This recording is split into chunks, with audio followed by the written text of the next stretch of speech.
Nous sommes de retour sur le plateau de TV Finance en direct pour cette édition du 28 juillet 2025 de votre émission quotidienne qui s'attache à comprendre, expliquer, régurgiter, analyser l'actualité et vous offrir des stratégies d'investissement de trading en conséquence. Et pour bien démarrer cette semaine et comprendre dans quelle mesure l'indice phare parisien pourrait être travaillé, j'ai le plaisir de retrouver Mathieu Serron. Bonjour Mathieu. Bonjour Louis-Antoine. Merci Mathieu d'être avec nous ce matin. Vous êtes trader, vous avez créé trader et formateur, vous avez créé Galileo Trading. Mathieu, ça y est, l'Union européenne a enfin un accord entre les mains. Elle sait désormais à quelle sauce elle va être mangée. Les produits européens entrant sur le sol américain seront désormais taxés à hauteur de 15% supplémentaires. Mathieu, est-ce que c'est suffisant selon vous pour aller chercher dans un premier temps le seuil symbolique des 8000 points et puis après le seuil technique des 8200 points ? Les 8000 points, on n'en est plus très loin, hein. On est à 7930 points exactement, donc 1% de hausse et nous y sommes. Oui, enfin, vous avez raison. Peut-être qu'on va pouvoir passer un petit peu à autre chose parce que le feuilleton des droits de douane a assez duré. Après, il n'y a pas véritablement de surprise par rapport à ce qui a été annoncé ce week-end. Ce taux de 15% était quand même largement anticipé. On en avait eu quelques indications la semaine dernière, notamment en ce qui concerne les négociations entre les États-Unis et le Japon. Euh, donc, on a un CAC qui réagit, on va dire, et même des marchés de manière générale, puisque sur le DAX, on est en hausse également, mais un petit peu moins importante de 0,6%. On a des marchés qui saluent ce qui a été annoncé, même si, maintenant, on attend quand même les réunions pour la mise en place concrète de toutes ces choses-là. Sur le CAC, on est toujours entre les mêmes limites.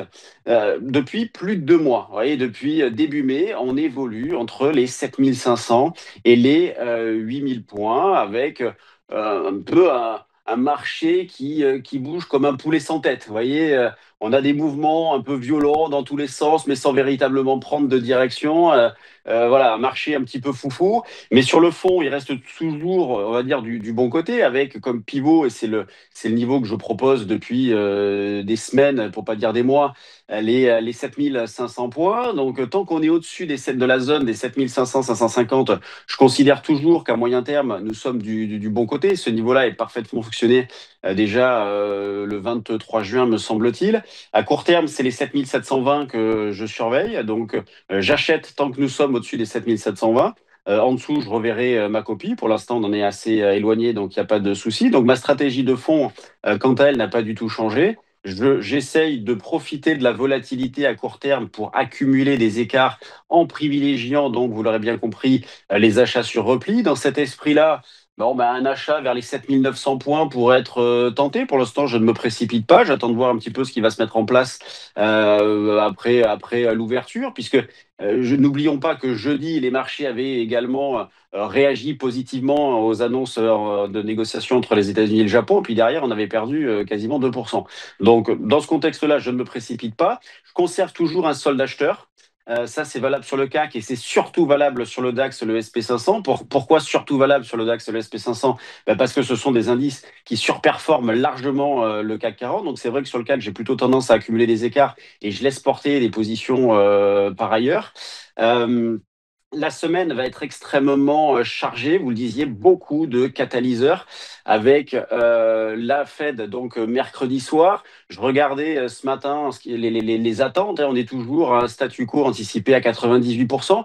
Est-ce que ce qui a été annoncé ce week-end est de nature à changer un petit peu la donne ? On verra. Peut-on avoir une surprise ? En tout cas, 98% statu quo, la prochaine baisse de taux est attendue pour le mois de septembre. Des chiffres, beaucoup de chiffres, avec des chiffres d'inflation un petit peu partout dans le monde, avec les chiffres de l'emploi aux États-Unis vendredi, des résultats, beaucoup de résultats d'entreprises. 27 sociétés du CAC vont publier leurs résultats semestriels. Aux États-Unis, nous aurons Microsoft et Meta mercredi, Apple et Amazon jeudi.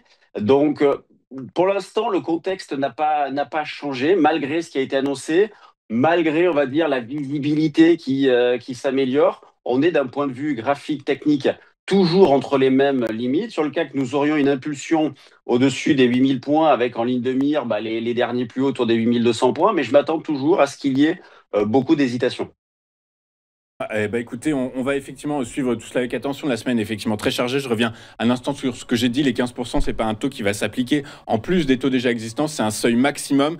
Et voilà, c'est un taux qui ne bougera pas. C'est un seuil maximum, celui des 15%. Merci beaucoup, Mathieu, d'avoir été avec nous ce matin. Mathieu Serron, vous êtes trader formateur. Vous avez également mis en place, créé le réseau, enfin la société. C'est une entreprise, c'est ça? C'est quoi Galileo Trading? C'est une entreprise, c'est ça? C'est une communauté. C'est une communauté d'investisseurs, de traders qui cherchent des idées, à partager leur expérience, voilà, plein de choses, des informations. Donc voilà, moi je trade, je partage mes idées et les membres en font de même.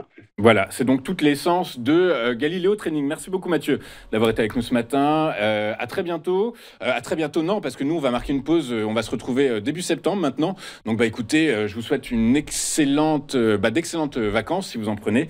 Et je vous donne rendez-vous à la rentrée. Nous, de notre côté, on va marquer une courte page de publicité. Et on se retrouve juste après avec les Market Movers de Bernard Prats-Desclaux. À tout de suite sur Téléfinance.